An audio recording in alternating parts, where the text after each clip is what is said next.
Hi, we are up to the next review video. And now we're going to take a look at the Cold War.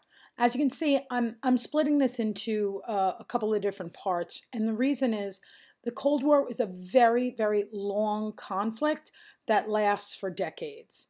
And it's pretty complex. So we're going to have to take it in a couple of different pieces, all right? So let's start with where the Cold War began. And it begins with the end of World War II. If you remember, during World War II, United States and the USSR were actually on the same side. If you remember from our last video, Hitler and Stalin had signed a non-aggression pact, and when Hitler violated that pact, Stalin changed sides and joined the Allies. But by no means did he feel like, he was a welcome part of the team. The West, which are generally democratic, capitalist, imperialist societies, viewed the communist Soviet Union as a threat. They didn't trust communists. They didn't like communism. And similarly, the USSR viewed the imperialist West and capitalist West as enemies. And so very quickly after the end of World War II, these former allies start to fall apart. So it's basically, like I said, when you think of the Cold War, the easiest way to think of it is a battle between the United States and the USSR. If we start at the top of this graphic, really the reason why they call this the Cold War versus the Hot War or something like that, Cold War just references the fact that even though the United States and the USSR hated each other's guts, at the end of the day, they could not have a no-holds-barred, to the death fight to the end. And the reason was because of nuclear weapons. It had changed the nature of warfare. You couldn't go all out anymore because you would end up wiping each other off of the face of the earth. So this battle over nuclear domination, this arms race, is a key element in this fight. And if you go through, these are some other highlights, a couple of other incidents, issues like the U-2 incident, the space race, things like that, that just kind of heated up tensions. We're going to talk about the different alliances. We're going to talk about the Iron Curtain. Germany is a key area where the U.S. and the USSR are going to come into conflict, the different U.S. policies against communism, against the Soviet Union, and the Potsdam Conference. Potsdam Conference, again, is really where the Cold War begins. All right, so let's move on. First thing let's talk about is the Iron Curtain. What happens is if you remember, again, at the end of World War II, there were two conferences. The first was the Yalta Conference. And the Yalta Conference is the one where Roosevelt takes part. So everybody's sitting down. And in that one, the Soviet Union had occupied Eastern Europe, which is kind of standard operating procedure for any war. If you've conquered a person, you wouldn't just necessarily let them, go off and do their business without keeping an eye on them. So the Soviet Union had troops stationed in Eastern Europe after they had been taken back from the Nazis. During Yalta, however, Stalin had promised to give those areas self-determination and leave those countries. But by the time the Potsdam Conference comes, Stalin has changed his mind. He has said that he needs to control Eastern Europe. He needs to make sure that Eastern Europe are going to be communist regimes because he needs a buffer zone. He has this fear that if Western Europe, as you can see from the map, Italy, Austria, France, all of these countries of Western Europe, England, he considers them enemies. He doesn't want the USSR to be invaded. So what happens is, the idea is that if they wanted to invade the USSR, they would have to go through all these countries first. So they would act as a buffer zone. So these countries of Eastern Europe, as you can see from the map, Poland, East Germany, Czechoslovakia, Hungary, Romania, Bulgaria, will all be known as satellite nations, so satellites of the USSR, and they are all forced to have communist governments. They have no choice. They must have communist governments, and those communist governments are going to kind of take orders from the Soviet Union. All right, if you take a look at this cartoon, whenever you see an octopus, anything shown as an octopus, it always means obviously the key feature of an octopus is all the arms, that somebody's going to be able to grab lots of stuff. You see the red color, you see the hammer and the sickle. That's always the sign of communism, and naturally the face is Stalin. So what is this communist Stalin doing? He's trying to grab. And that's the idea. The idea is that the West saw communism as a philosophy that they wanted to spread. That's the idea of communism. The idea of communism is that all workers, all the proletariats are united, and it doesn't matter. National borders don't matter. All the proletariats should stay together and fight off the bourgeoisie.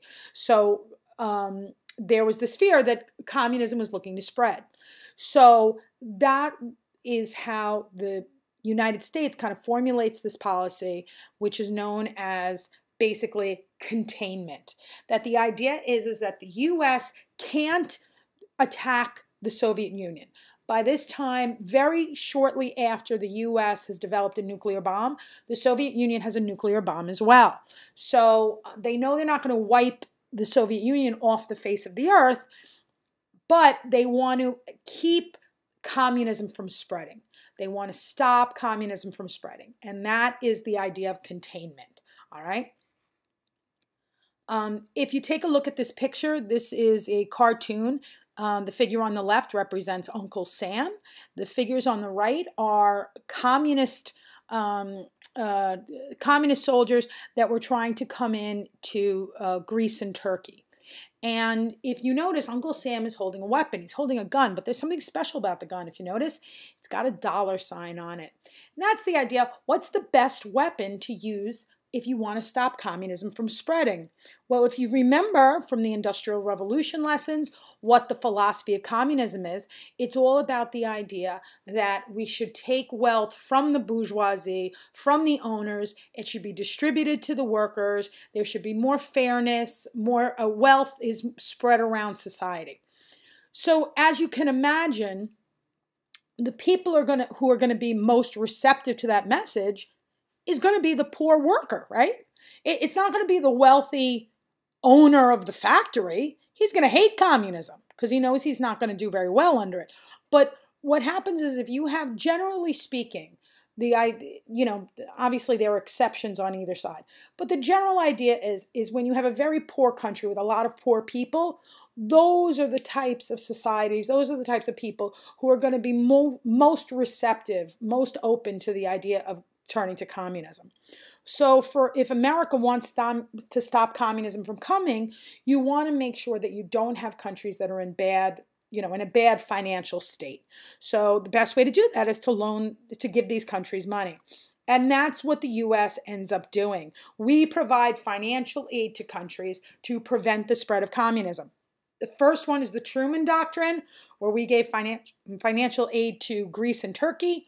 But the one that comes up on the regions most is the Marshall Plan. The Marshall Plan, we give millions and millions of dollars to Western Europe because we want Western Europe has obviously been, the economy of Western Europe is really, after World War II, with all the bombings and all the destruction and all the death, the economy of Europe is really in trouble. So the United States gives a lot of aid, millions and millions of dollars of aid to Western Europe to help their economies get going again.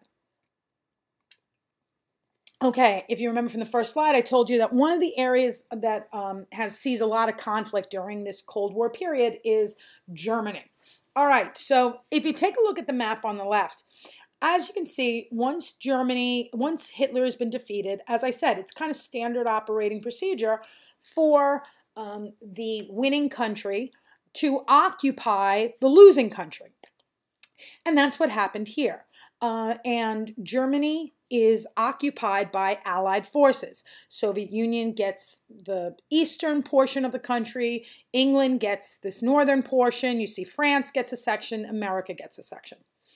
What happens is again, as I said, the Soviet Union decides that it will not allow the areas under its occupation to go free. Instead, it's going to maintain communist governments. So what happens is the country of Germany ends up becoming split. during the Cold War, there becomes two Germanys. There is the country of East Germany, which is communist, and the country of West Germany, which is not communist. What can get confusing is if you see on the picture, you see there's a circle drawn, and that circle is the capital of Berlin. And as you can see, the capital of Germany, Berlin, is located inside East Germany.